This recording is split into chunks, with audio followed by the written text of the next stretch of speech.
আমার পড়ানো কনসেপ্ট, হ্যাঁ, বিষয়টা, ধারণা সমস্ত কিছু ঠিকঠাক রয়েছে, হাতে লেখা সব ঠিকঠাক রয়েছে, শুধুমাত্র জয়ফুল লার্নিং হয়নি। কোয়েশ্চেনিং করেছো, সাম আপ করেছো, সমস্ত কিছু ঠিকঠাক রয়েছে, শুধুমাত্র জয়ফুল হয়নি। তাতে জয়ফুল কী করে হবে না, ছাত্রদেরকে তুমি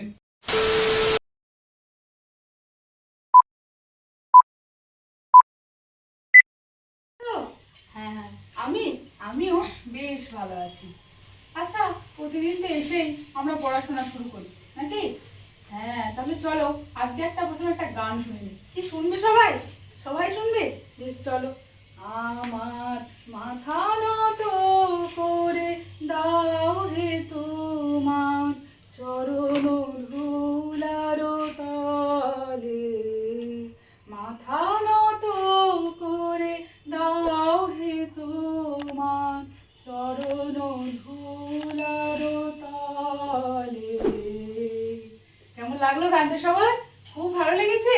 আচ্ছা, কি গানটা গাইলাম গো? হ্যাঁ, আমার মাথা নত করে দাও হে তোমার চরণ ধুলার তলে, তাই তো? তাহলে এই যে গানটার মধ্যে আমরা একটা শব্দ পেলাম, কি? তল, তাই তো? এই যে তল, এই তল সম্বন্ধে কিন্তু তোমাদের যে জ্যামিতি, হ্যাঁ, আমার গণিত বইয়ে সেখানে কিন্তু তল সম্বন্ধে বলা আছে, ঠিক আছে? তাই আজকে আমরা তল কি এটা জেনে নেব, ঠিক আছে? তাহলে আজকের পাঠ কি হবে? তলের ধারণা। কি বললাম? সবাই আমার সাথে বলো। আজকের পাঠ হবে তলের ধারণা। তাহলে চলো প্রথমেই আমরা জেনে নিই যে তল কি, ঠিক আছে? তাহলে তল কি?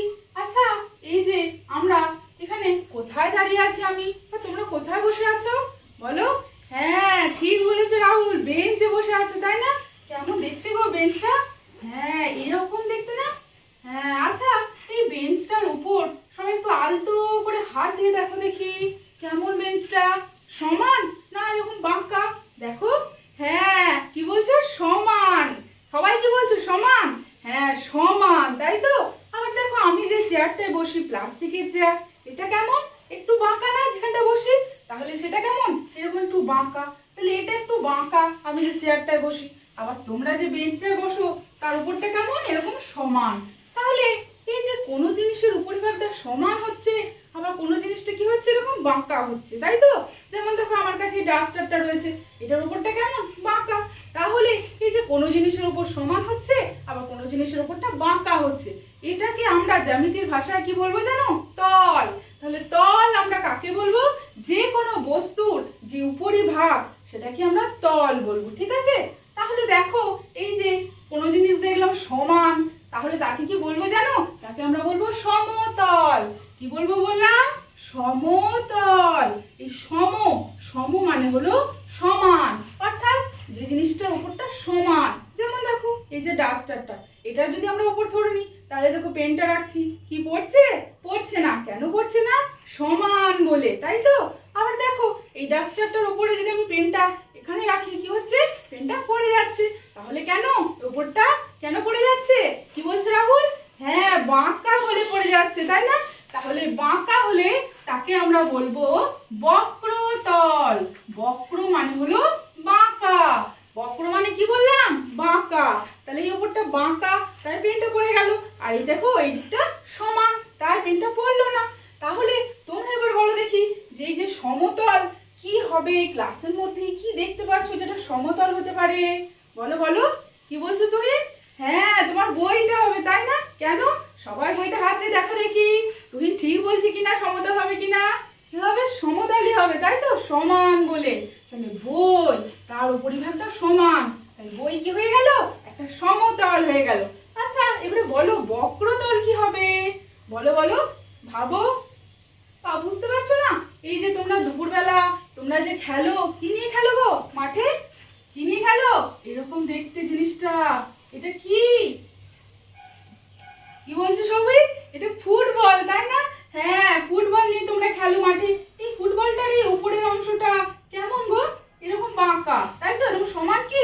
সমান নয়, এরকম বাঁকা, পুরোটাই এরকম বাঁকা, গোল মতো। তাহলে ফুটবল কি হবে? একটা বক্রতল হবে না? তাহলে ফুটবল হয়ে গেল একটা বক্রতল, তাই তো? তাহলে সমতল কি পেলাম? বই, অর্থাৎ যে জিনিসের উপরিভাগটা সমান। আর বক্রতল কি হলো? যে জিনিসের উপরটা বাঁকা, সেটা হয়ে গেল বক্রতল। তাহলে আজকে আমরা কি জানলাম? তল সম্বন্ধে জানলাম।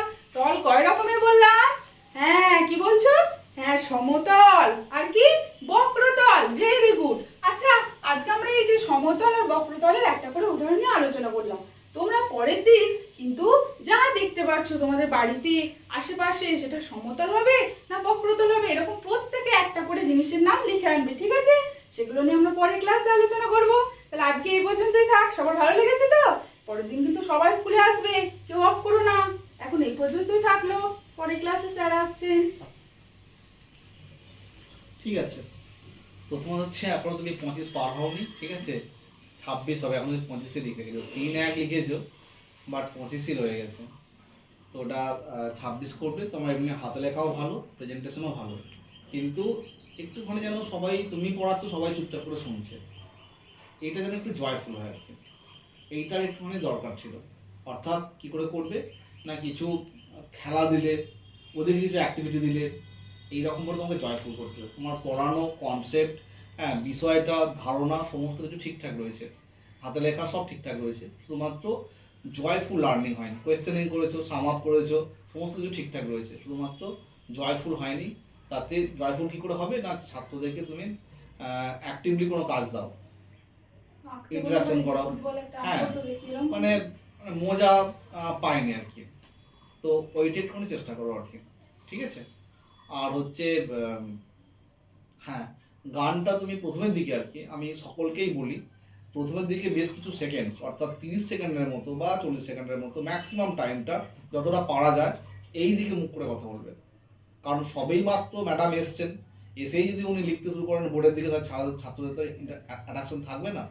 সেই কারণে প্রথমটা শুরুটা চেষ্টা করো যে আগে বেশ কিছু সময় আগে ছাত্রদের সাথে কথা বলি, সব আমার ছোট ছোট ছেলেদের মুখগুলো একটু দেখি, সব হাসি মুখগুলো দেখি, তারপরে আমি এগুলো, মানে তোমার সময় খুব সংক্ষিপ্ত, কিন্তু যতটা পারবে আর কি, ফ্রন্ট ফেসিংটা খুব ইম্পর্ট্যান্ট, ঠিক আছে?